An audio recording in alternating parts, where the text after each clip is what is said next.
Refoua Shelema, Esther Colette. Bat Misa. Monique Esther Batodet. Liz Noimi Bat Julie Frecha. Jocelyne Batoraïda. Joël Tihila Batodet.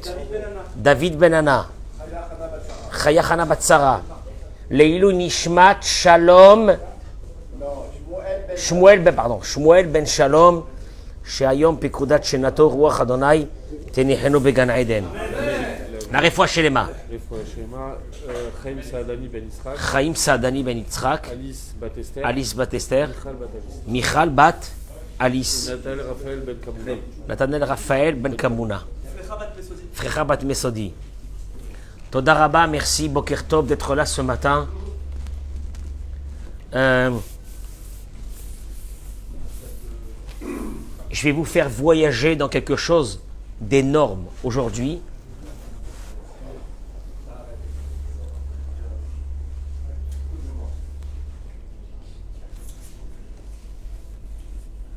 Le Rav Eliyahu Lopian, Zecher Tzadik, Vekadosh Livracha, il ramène une chose extraordinaire. J'ai déjà fait la bracha. Il ramène une chose extraordinaire.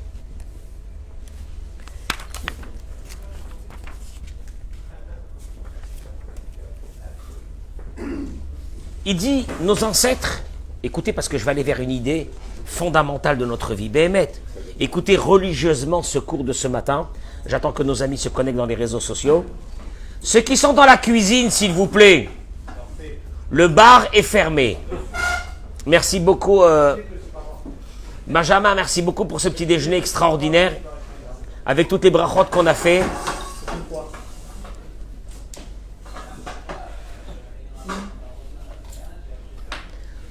Il dit le Rav Eliyahu Lopian, quand nos ancêtres se sont trouvés devant la mer, pas la mer, tu nages pas quoi, tu es là devant la mer.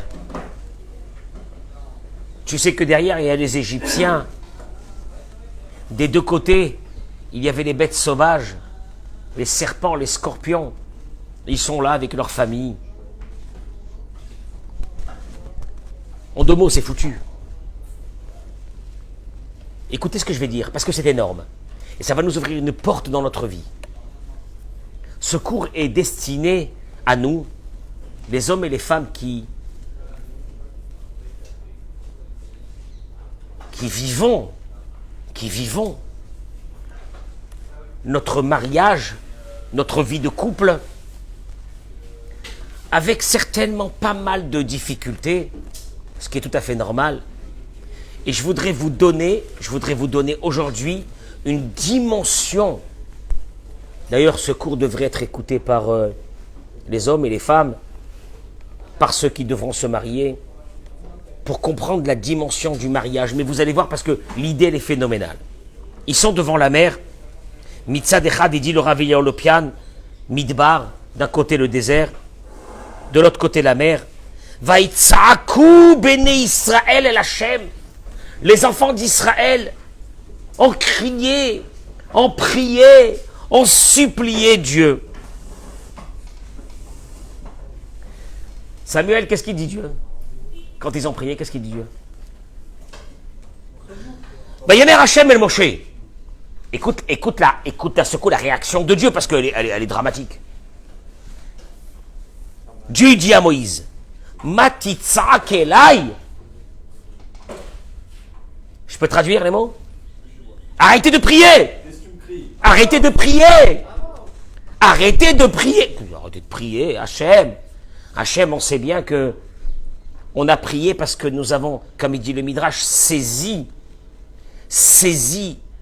la force de nos ancêtres. Nos ancêtres Avraham, Yitzhak et Yaakov ont prié. Avraham, il a fait la prière de Shacharit. Yitzhak a fait la prière de Mincha. Yaakov a fait la prière de Harvit. Dieu, il leur dit, arrêtez de prier. Arrêtez de prier. Richard, arrêtez de prier. Dieu te dit, arrête de prier. Franchement, la suite du verset, Daber et Béné Israël veïsaou. Demande aux enfants d'Israël de voyager, de continuer la route. Hachem, je peux te dire, il y a un truc qui va pas, c'est ce que tu dis là. Il y a la mer, il y a la mer. Tu veux, je rentre avec mes enfants, mes bébés, dans la mer, mon père, ma mère, des vieillards dans la mer, quoi. Et tu me dis d'arrêter de prier. Enfin, moi, ce qui me restait comme solution, c'était quoi? De prier. Tu me dis arrête de prier, de rentrer dans l'eau, à Kadosh Baruch Hu, c'est cuit. C'est foutu. Tu arrives dans une situation pareille. Qu'est-ce que tu fais? Ah, tu dis ça y est, il n'y a plus rien. Un brou Chazal, il dit le Rav Yalopian, Amar Kadosh Baruch Hu le Moshe. Il ramène les paroles de nos sages. Hachem a dit à Moshe, En adavar taloui bi el abachem. Ça fait froid dans le dos. Hein. Dieu dit à Moïse, si ça dépendait de moi, la prière aurait suffi. Mais ça ne dépend pas de moi. Hein? C'est les mots du Midrash. Ça ne dépend pas de moi. Allô Dieu, qu'est-ce que tu es en train de me faire là? Qu'est-ce que ça veut dire ça ne dépend pas de moi? Alors ça dépend de qui? Regardez les mots du Midrash. Kelomar, Israël amdim besakana gdola. Le peuple d'Israël est dans un danger réel de mort. Mais il te dit, le vrai danger, le Midrash ramène, n'était pas le danger de mort parce qu'il y a la mer, il y a le flot, il y a l'eau de cette mer rouge qu'ils devront traverser pour aller en Israël. Non, c'est pas ça. Et la sakana tamekatrigim les ma'ala, le danger des accusateurs dans le ciel. Il y a des anges qui nous accusent. Le même jugement qu'il y a en bas sur un être humain, les accusateurs, la partie civile, c'est ça? Le procureur et les avocats. Il y a en haut la même chose. Dieu il est en train d'annoncer à Moshe, en haut c'est la guerre. Ils sont en train de vous accuser. Qu'est-ce qu'ils disaient? Halalu avde avodazara ve halalu avde avodazara. Hachem, pourquoi tu vas noyer les Égyptiens? Et tu vas sauver les Juifs. Les deux, ils sont au même stade d'idolâtrie. Et Allah Baba, qu'est-ce que tu fais Dieu? Pourquoi ceux-là tu vas me les noyer et ceux-là tu vas me les sauver? Et la sakarata, il te dit, écoutez parce que ça fait froid dans le dos. Et Dieu a mis un règlement dans l'humanité.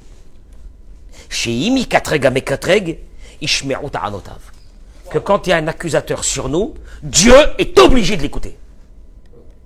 C'est les mots du Midrash. En fin de compte, Dieu il est en train de dire à Moïse, dans cette histoire, ça dépend pas de moi. J'ai instauré dans le fonctionnement de l'humanité, de ce globe terrestre, une chose. Que quand il y a des accusateurs, je suis obligé de quoi? De les écouter. Comme il est écrit dans Devarim, qui kol derachav mishpat. Tout le fonctionnement de Dieu est justice.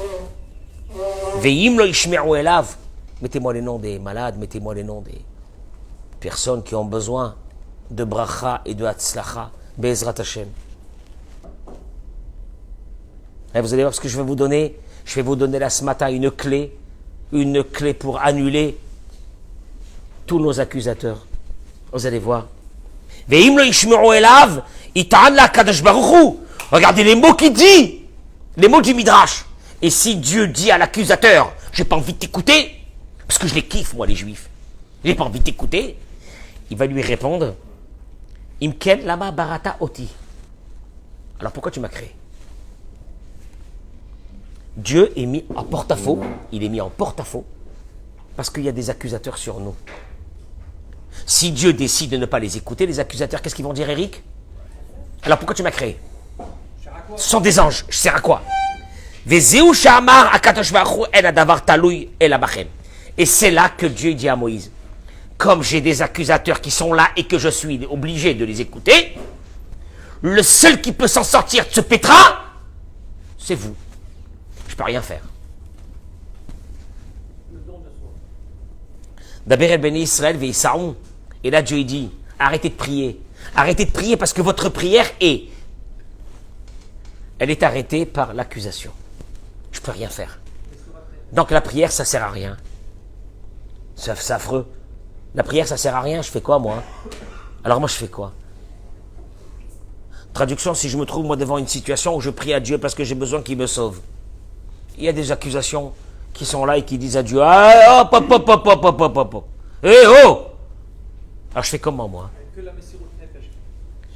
D'abord, Ben Israël vit où? Il dit Rav Eliyahu Lopian, dit aux enfants d'Israël de voyager. Qu'est-ce que ça veut dire? Keloma, Zohi Aetzem, Listompia Mekatrigim. C'est la seule façon de fermer la bouche des accusateurs. Il y a une seule façon. Laquelle? Amor lahem bishmi sheisrou betochayam. Demande aux Juifs de rentrer dans la mer. Ou bemsirut nefesh zo sheishmi'u elai veisrou. Et de ce don de soi qui vont rentrer dans la mer. Tu rentres pas dans la mer. Mais tu rentres pas dans la mer. Si tu rentres dans la mer, tu meurs. Rentrer dans la mer. Mesirut nefesh. Ivka ayam acharkar. La mer va s'ouvrir. Vekivan sheshamo beni Israël kach. Et là, il ramène les paroles de la Gemara, qui, dans ma Sechet Sota, je crois qu'elle ramène ça. Si mes souvenirs sont bons. Sota, d'accord. Ma Sechet Sota d'Af Lamed Zayin. Que Kafzu Shevet Shimon Kulo le Tochayam. À ce moment-là, toute la tribu de Shimon a sauté et rentré dans la mer. Il y a une marloquette. Est-ce que c'est Nachshon ben Aminadav qui est rentré en premier ou non? Agmara ramène ça. La tribu de Shimon est rentrée dans la mer. Vekivan. Pardon. Excusez-moi, j'ai dit Shimon. Vekivan Sheshamou ben Israël car Kafzu Shevet Yehuda. La tribu de Yehuda a sauté dans la mer. Veshevet Binyamin Harem. Et la tribu de Binyamin après eux. Donc ils sont rentrés jusqu'à la taille dans l'eau et la mer ne s'est pas ouverte. Maintenant, parce que c'est sympathique, nous on sait que la mer elle va s'ouvrir. Eux ils ne savent pas que la mer va s'ouvrir. On leur demande de rentrer dans l'eau. Moïse il leur dit rentrer dans l'eau. Moi la vérité si je serais là-bas, qu'est-ce que j'aurais dit à Moshe? Ça va, c'est bon, ça y est, t'as fini? T'as fini ton film? Je rentre pas dans l'eau. Je suis avec ma femme et mes enfants, je rentre pas dans l'eau. Ça veut dire quoi? Je suis avec mes parents, je suis avec mes grands-parents, je rentre pas dans l'eau. Mais depuis quand on rentre dans l'eau? Mais qu'est-ce que ça veut dire ça? Gros suicide collectif. C'est ce que tu veux. Ils sont rentrés jusqu'au ventre, il y avait de l'eau. Les flots étaient là. Et la mer ne s'est pas ouverte. Ils ont continué jusqu'à que l'eau elle est arrivée ici, au cou, et elle ne s'est pas ouverte. Quand ils ont vu ça, qu'encore un tout petit peu, l'eau arrive à la bouche, et ils ont commencé à hurler à Dieu. Le verset de Tehilim, et Guillaumaïm, Ad Nafesh. L'eau est arrivée jusqu'à la respiration, jusqu'à l'âme. Et à ce moment-là, l'eau s'est ouverte. Qu'est-ce qu'il est en train de dire Rav Eliyahu Lopian? Hein? C'est tout? C'est ça ce qu'il est venu dire? Moi j'ai appris un autre enseignement. Il y a des choses que la prière n'a pas la force. Pourquoi elle n'a pas la force? Parce qu'il y a des accusateurs. Il y a des accusateurs et ils sont forts. Il y a des accusateurs sur des dossiers qu'on a fait, des bêtises qu'on a fait dans notre vie. C'est très difficile. On fait comment? Maintenant que tu appelles Dieu, tu as besoin de Dieu parce que tu as un gros souci. Tu fais comment? Dieu, il dit Rav Eliyahu Lopian, il y a une seule chose par laquelle il peut doubler les accusateurs, c'est quand une personne va rentrer dans un système, écoutez-moi, il est dur, il est terrible, il est monstrueux. Mesirut Nefesh. Mesirut Nefesh, ça veut dire je me dépasse, je me surpasse. Je fais quelque chose de fou pour Dieu. Et ce quelque chose de fou pour Dieu, il dit Rav Eliyahu Lopian, tu sais qu'est-ce qu'il fait? Au fait, il te met dans une autre dimension que même les accusateurs, ils restent en bas, et toi, tu es en haut des accusateurs. Et à ce moment-là, Dieu, il n'y a plus d'accusateurs, et donc il exauce ce que tu veux. Traduction des mots. Mais mets le vibreur. Un vibreur. C'est encore Monique, ça. Il y a les vibreurs. Il sait pas qu'il y a vibreur. Il sait pas qu'il y a les vibreurs. Il a un vieux téléphone.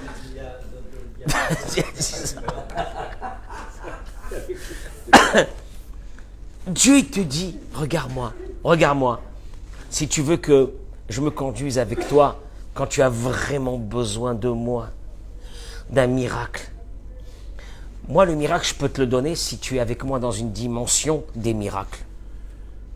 C'est-à-dire, si tu restes dans la nature, moi, il te dit, Dieu, je l'ai fait de façon qu'il y a l'accusateur et il y a le défenseur. Mais des fois, l'accusateur, il est très fort. Je ne peux rien faire parce que je suis obligé d'écouter l'accusateur. Tu veux qu'on rentre dans une autre salle, dans une autre pièce, où il n'y a pas d'accusateur, toi et moi. Toi et moi, et là, je t'écoute. Tu veux que moi, je t'écoute dans toi et moi? Écoute-moi bien. C'est pas moi qui peux t'amener dans cette chambre où on est nous deux seuls. Tu sais qui c'est qui peut t'amener dans cette chambre? Il n'y a que toi. Comment? Quand tu vas te surpasser. Surpasser veut dire que tu vas sortir de la nature humaine. Et donc, la nature humaine, je l'avais constituée qu'il y a un défenseur et un accusateur. Et toi, tu me dis, Dieu, viens avec moi. Viens avec moi. On va sortir de la nature humaine. On va aller vers une autre planète. Celle où il n'y a que toi et moi. Comment tu peux faire pour amener Dieu vers cette planète où il n'y a que toi et lui? Une seule chose. Messirut Nefesh. Tu sais c'est quoi Messirut Nefesh? Béhémet. Messirut Nefesh. Dans le cas basique des choses. Tu es trop fatigué pour te lever à la prière. Tu es trop fatigué. Mais t'es trop fatigué. La vérité, t'as dormi à 3h du matin, t'es trop fatigué. Tu peux pas te lever. Et tu te lèves à 7h. Tu marches pas, tu zigzags et tu te lèves. Ce sont des choses, ou bien tu vas faire une mitzvah qui va te surpasser. Une mitzvah d'un investissement de ton âme. C'est douloureux, c'est dur. Tu sais ce qui se passe? Dieu te dit, écoute mon cher ami, ces actions-là, je les garde dans un compte bloqué. Ce compte bloqué, je me servirai où je vais piocher ton mérite au moment où tu auras besoin d'un miracle. Parce qu'attention, au moment où tu auras besoin d'un miracle, les accusateurs vont venir. Et ils vont dire, oh là, qu'est-ce qu'il va faire Dieu? Il pioche cette action dans laquelle tu as donné ton âme. Et avec cette action, il te prend, il te fait rentrer dans une autre salle, dans une autre pièce. Et tu es seul avec lui. Et là, tu vas dire, et là, il arrive des fois que les pompiers arrivent pour désincarcérer quelqu'un en se disant qu'il est sûrement déjà mort. Et ils vont trouver qu'il est entier. Et ils vont dire, c'est un cas sur 100 000. C'est un cas sur 1 million, c'est un miracle. Mais tu ne sais même pas d'où il est venu ce miracle. Ce miracle, il est venu parce qu'au moment où c'est que la personne avait besoin d'un miracle, Dieu a pris quelque chose qui avait été créé par cet homme de façon surnaturelle. Comment est-ce qu'il a été créé de façon surnaturelle? Comment est-ce qu'il a été créé? Comment est-ce qu'il a été créé de façon surnaturelle? Tu sais comment? Quand toi, ton action, elle est surnaturelle. Qu'est-ce que ça veut dire, elle est surnaturelle? Tu donnes ta vie pour cette action-là. Quand tu donnes ta vie pour cette action-là, eh bien, au moment où tu as besoin d'un miracle, qui veut dire quoi? Pas quelque chose de naturel, mais quelque chose de surnaturel, Dieu il dit, j'ai ce qu'il faut pour sortir des accusateurs et rentrer dans un endroit, que Dieu fasse qu'on ait des actions pareilles. Moi, je vous dis ça, je vais être assez court aujourd'hui, je vais aller vers une idée. Vous savez, il dit le Rav ici, le but d'un être humain dans sa vie, c'est d'être toujours connecté avec Dieu. Partagez-moi ce cours parce que ce que je vais dire maintenant est fondamental dans un couple.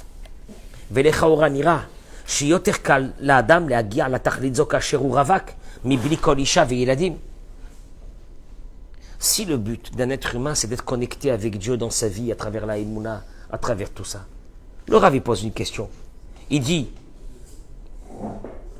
apparemment, il est beaucoup plus facile d'être connecté avec Dieu quand on n'a pas les soucis d'une femme et des enfants.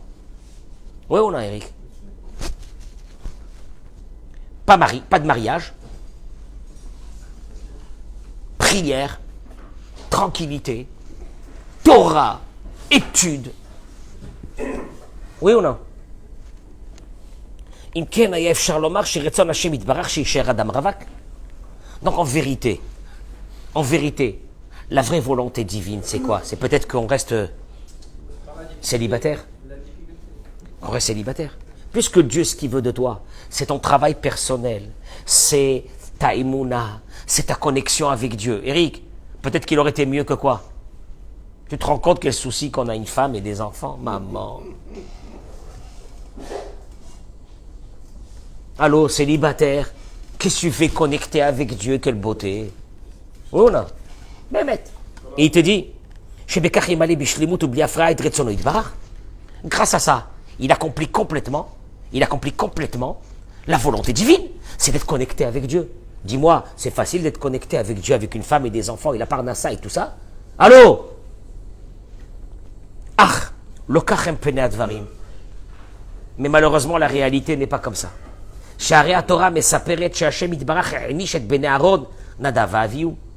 On sait que les deux enfants d'Aaron vont être brûlés en rentrant dans le Saint des Saints.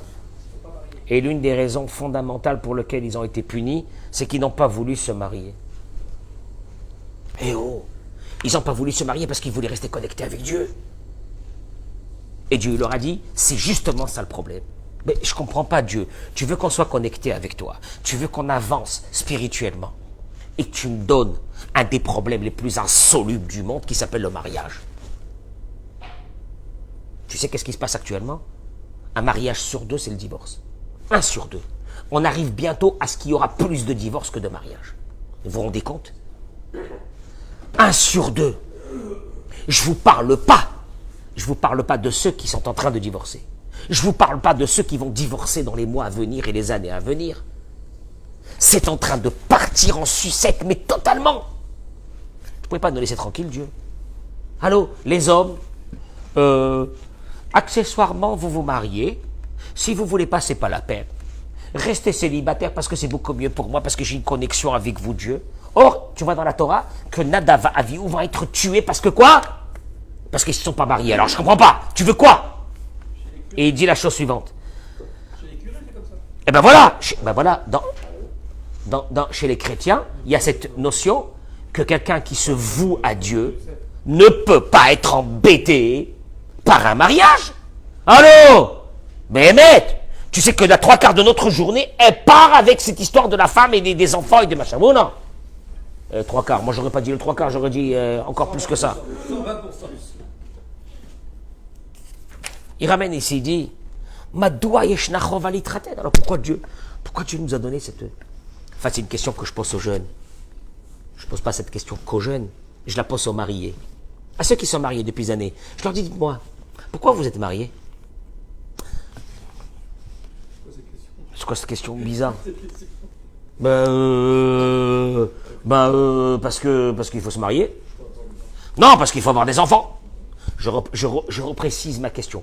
Pourquoi Dieu ne nous a pas dit de faire des enfants sans être mariés? Tu fais des enfants avec une dame, chère madame Todarabah Chazak ou Barour, c'était sympa. On peut pas les taquer la middle sans... C'était sympa. Je vous souhaite tout le bonheur du monde, et puis je m'en vais pour vaquer à mes occupations qui sont très spirituelles, et arrêtez de nous saouler, vous les femmes. Et là, voilà la vraie question. Je recommence, je pose la question, ça, aux jeunes. Pourquoi tu vas te marier? Bah, je sais pas, parce qu'il faut se marier, parce que tout le monde se marie, parce que mes copines se sont mariées, parce que mes copains se sont mariés, parce qu'il faut avoir une maison. Je te repose la question. Pourquoi Dieu a fait qu'on est obligé de se marier? Aïwa, c'est quoi cette histoire? Et puis c'est pas ça. Le khatan et la kala, les pauvres, on les réjouit pendant 7 jours parce que les malheureux, ils savent même pas dans quel embrouille ils sont rentrés. Non, c'est pas une embrouille. Non, c'est pas une embrouille à mariage. Ah bon? Ah, t'es sympathique. Pour trouver Hachem. Hein? Pour trouver Hachem. Mais non, c'est pour... Réellement, matériellement, c'est matériellement. C'est Qatar. Matériellement, un homme n'a pas besoin d'être marié. Si. Non, un homme, matériellement, un homme, il n'a pas besoin d'être marié. Il amène des enfants dans le monde, il est tranquille. T'as vu un homme quand il rentre à la maison?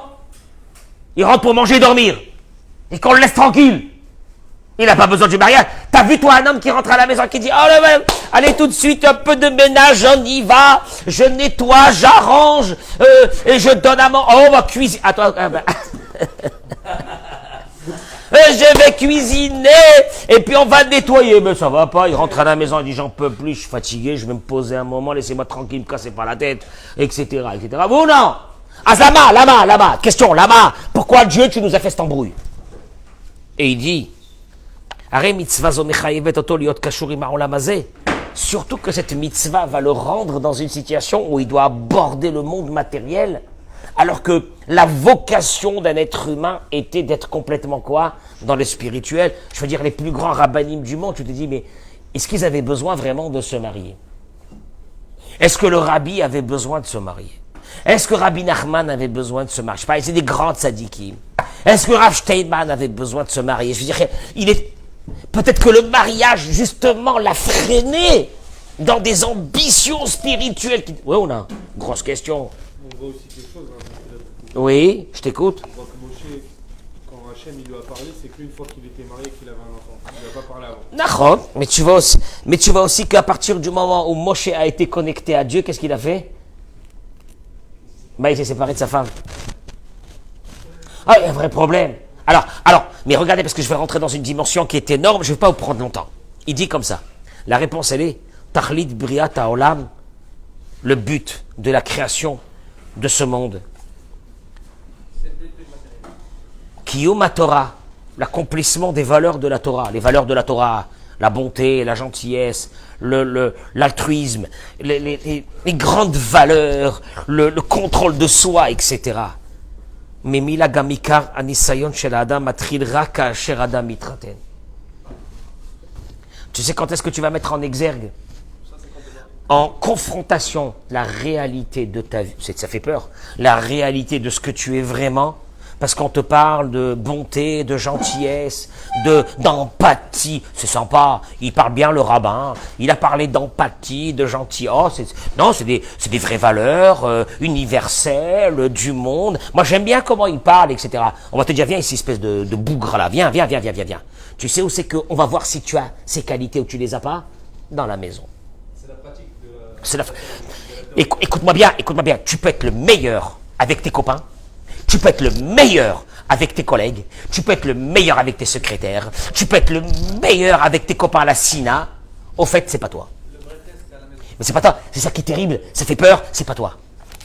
C'est, on appelle ça en français moderne, c'est du mytho. C'est vrai. Ve'af adam eno yachol letaken et atzmo ulehagia lekiyum haTorah be'emet bli sheitchaten. Impossible d'avoir une vraie connexion divine cette connexion, elle arrive avec partagez-moi ce cours, je vous en supplie. Partagez-moi ce cours. Les gens ils pensent qu'on se marie parce qu'on se kiffe. Oui, il faut se kiffer, mais c'est pas ça le but. Et là il te dit, personne, aucun homme ne peut arriver à un équilibre de soi, un travail de l'équilibre de soi, et donc à l'accomplissement de la vraie Torah. Parce qu'un tordu qui accomplit la Torah, c'est pas un accomplissement de Torah. Ah, il est très religieux.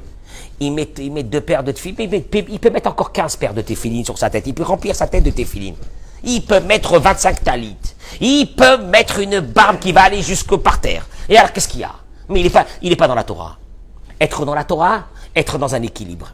Équilibre égale obligation. Pour être confronté à ton équilibre. Mariage. D'ailleurs, beaucoup de personnes qui sont fous et folles. On les découvre qui sont fous et folles qu'au mariage. Et qu'après le mariage. Des fous et des folles. Ah, des fous et des folles. Qui, en demeurant, étaient des gens très sympathiques dans la société. Mais la société, ça ne veut rien dire. Tu sais quoi, c'est un concept énorme. Dieu, il a créé une moulinette. Il a créé un batteur où tu fais rentrer la pâte, la farine, avec l'eau, pour faire sortir une vraie pâte. Quelque chose de nouveau. Ça s'appelle la maison. Le mariage. Veillez le shalom. Et que dans cette maison, il y ait quoi? Un contrôle de soi, un shalom baït. Aucun homme, aucune femme peut me dire, moi, vous savez, monsieur le rabbin, à l'extérieur, tout le monde m'apprécie. Moi, à ces mots-là, c'est des mots qui sont non recevables. T'es un gros mytho. On va le voir tout de suite. C'est non recevable. Un homme qui me dit je travaille à la maison, une femme qui me dit je travaille, c'est dur, mais je travaille Parce qu'à travers ce mariage, j'ai pris conscience de mes faiblesses. J'ai pris conscience, Marvin, de mes défauts. J'ai pris conscience. C'est le mariage.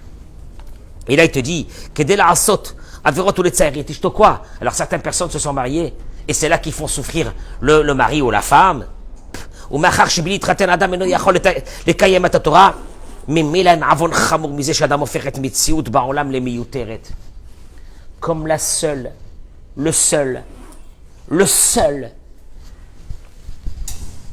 récipient où Dieu te dit de rentrer à l'intérieur avec une femme pour faire sortir le vrai équilibre, parce que tu vas pleurer pour arriver à ce vrai équilibre. Qu'est-ce que tu as fait de ça? Tu l'as rendu un enfer et tu as détruit tout ce que Dieu a voulu construire. Vous comprenez pourquoi le shalom baït dans la religion a une connotation très grave. C'est pas un truc, oui, shalom baït, on fait un cours de shalom baït quand on n'a rien à parler, on fait un cours de shalom baït. Oh, tu sais de toute façon shalom baït. Le pire, c'est ceux qui me disent, j'ai pas besoin de cours sur le shalom. On n'a pas besoin de ça. Oh maman, quelqu'un qui me dit on n'a pas besoin de ça, j'ai tout de suite compris qu'il est dans une très grave maladie. On n'a pas besoin de ça. C'est un combat. C'est un combat. Alors malheureusement, il y a des fois des personnes qui se sont mariées et qui n'ont pas voulu se confronter à leur réalité. Ils ont préféré détruire l'autre qui est à côté pour ne pas avoir une confrontation avec leur propre réalité. Donc ils ont annulé, ils ont asservi la personne qui était en face.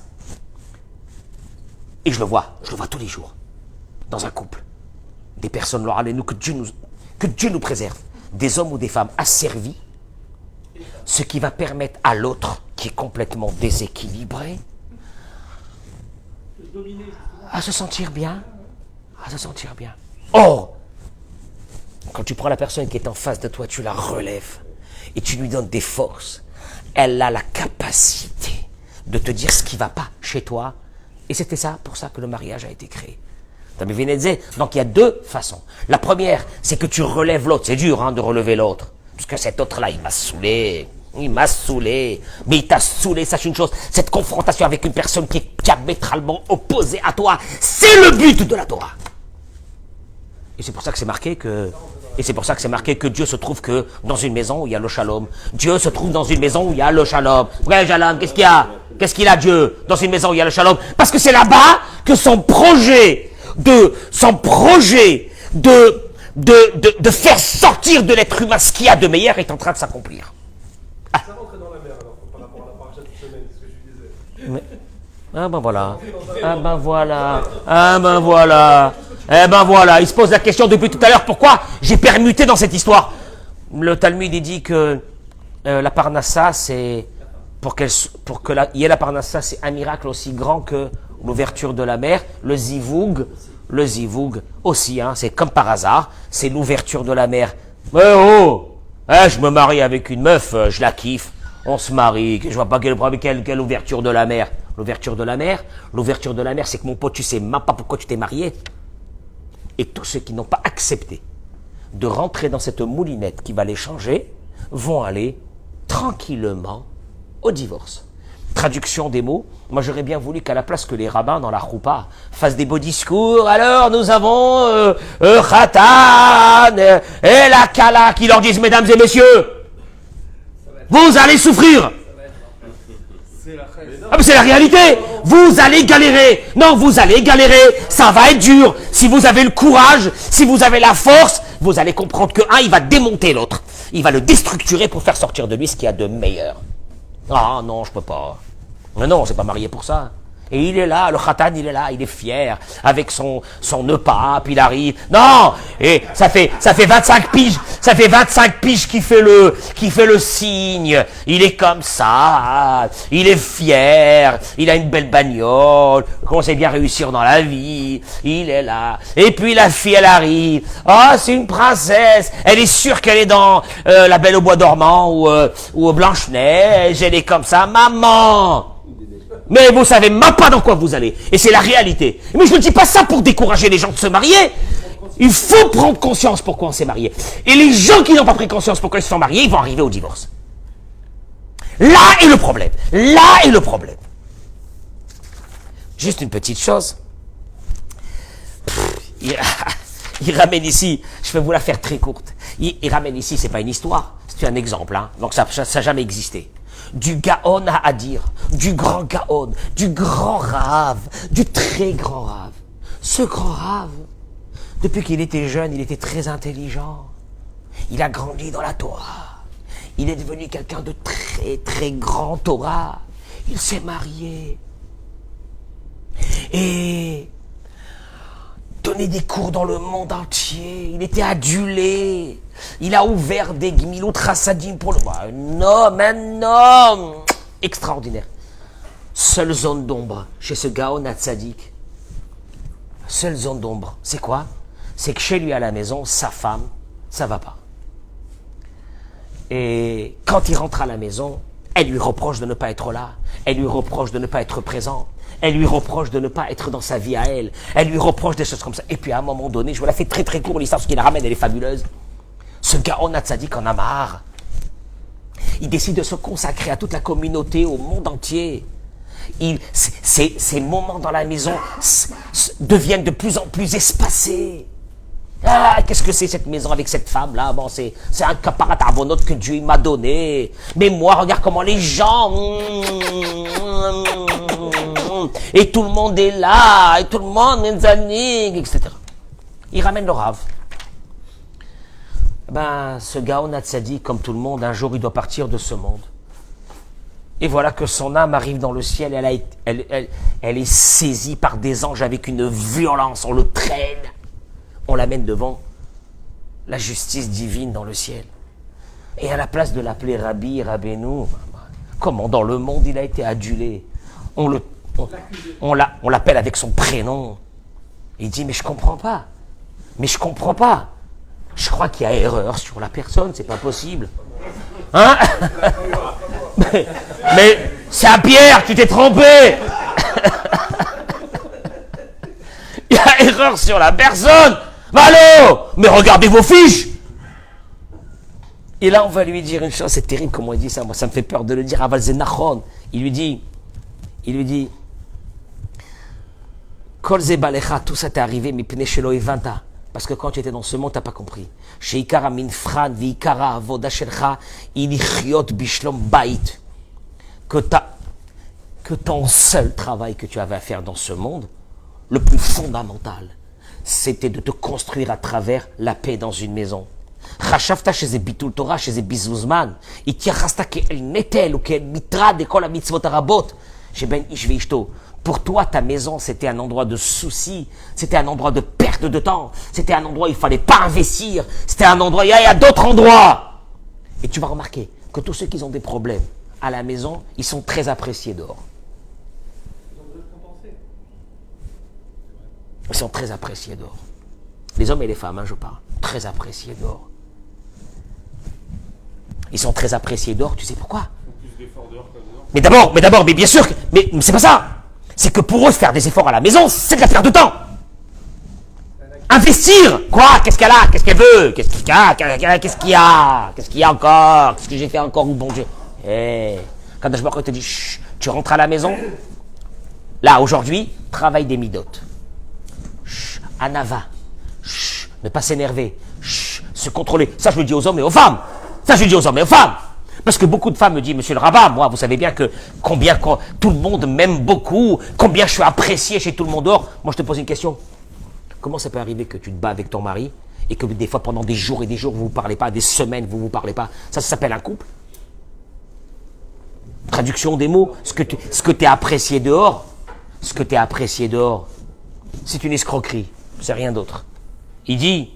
On lui dit à ce rave, qui est déjà monté dans le ciel,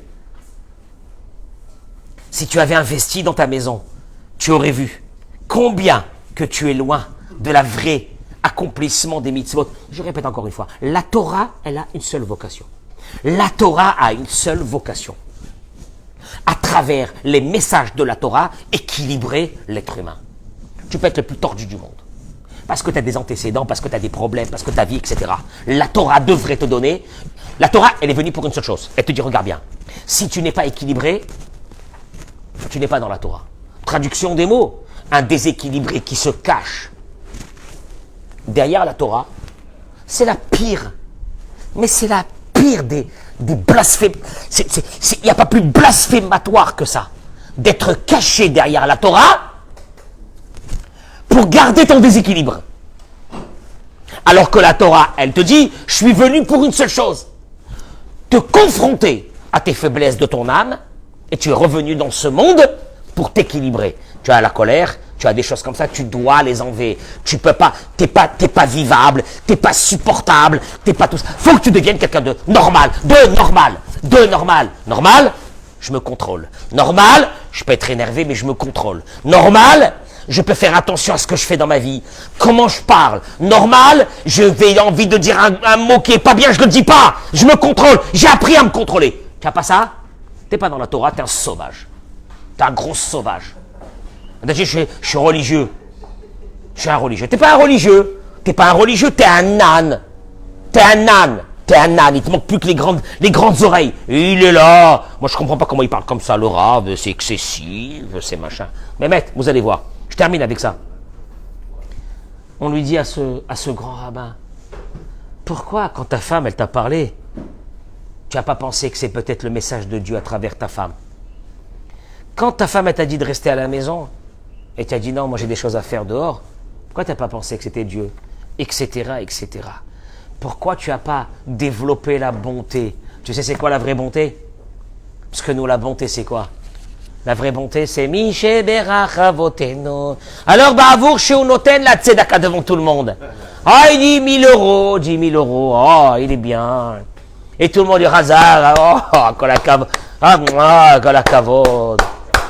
Puis il rentre à la maison, sa femme, elle lui dit, j'ai besoin de sortir. Viens, on va aller marcher, on va passer un petit moment ensemble. Oh, je suis fatigué. Ah là, je suis fatigué, tu commences pas. Je suis fatigué. Où il est, le mec, où il est. Et lui, il pense que dans le ciel, il est aimé. Mais cet homme, quand il va arriver dans le ciel, ils vont lui arracher sa tête. Ils vont lui dire, qu'est-ce que t'as fait? Je t'ai envoyé, je t'ai mis dans le mariage, et le mariage, il n'avait qu'une seule vocation. Moi, je termine par une chose, parce que j'ai pas envie de m'énerver, hein.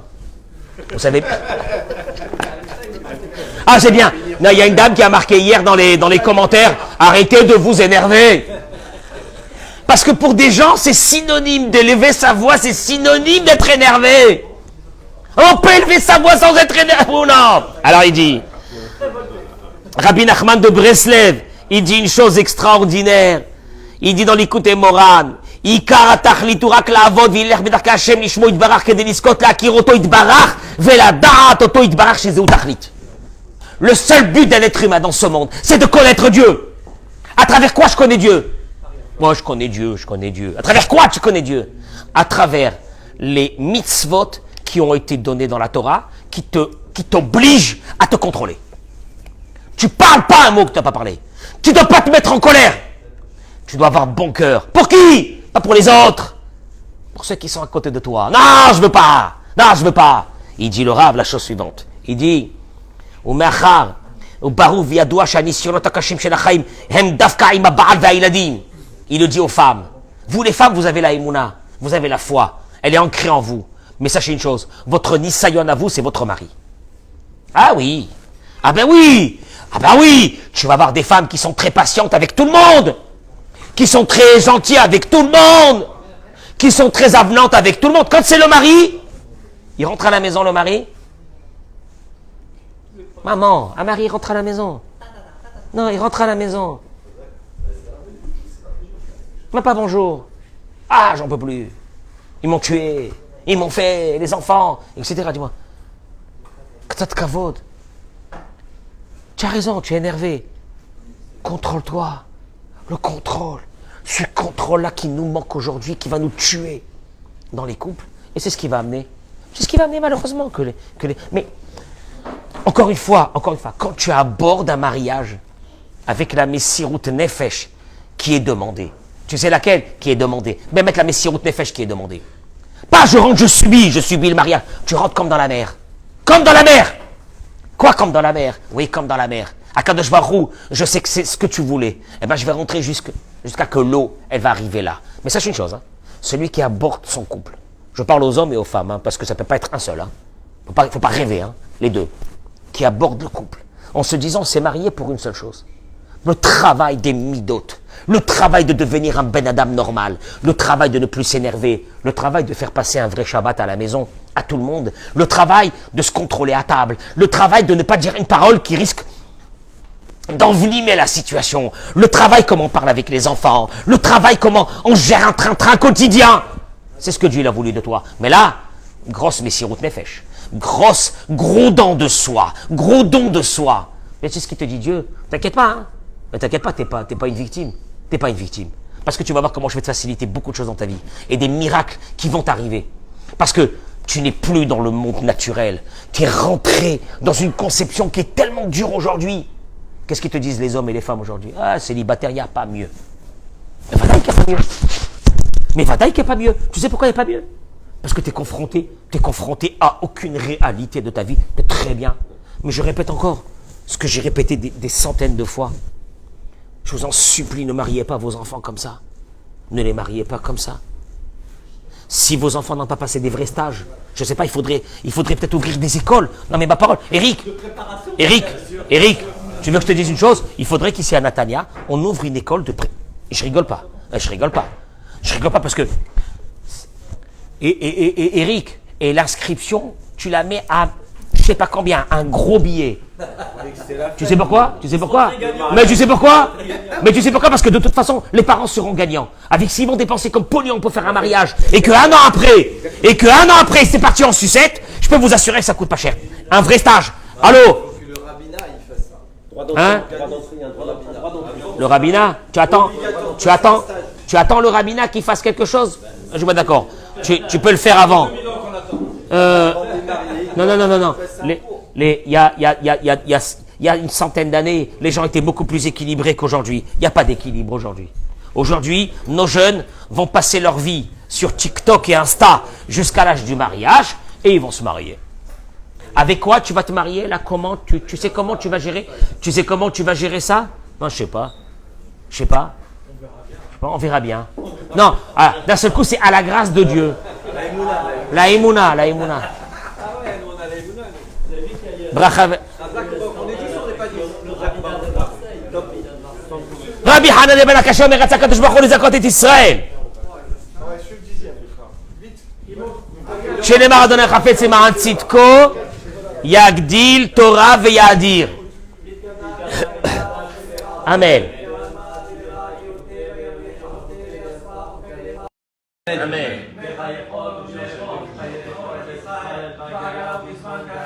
מני שבדבר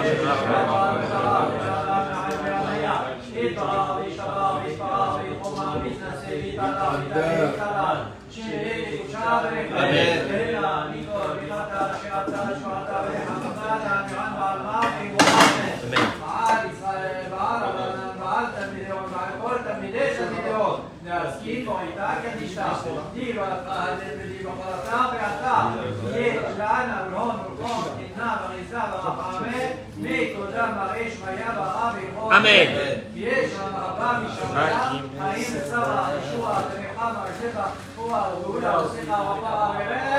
לנו חלום בישראל. אמן. Amen.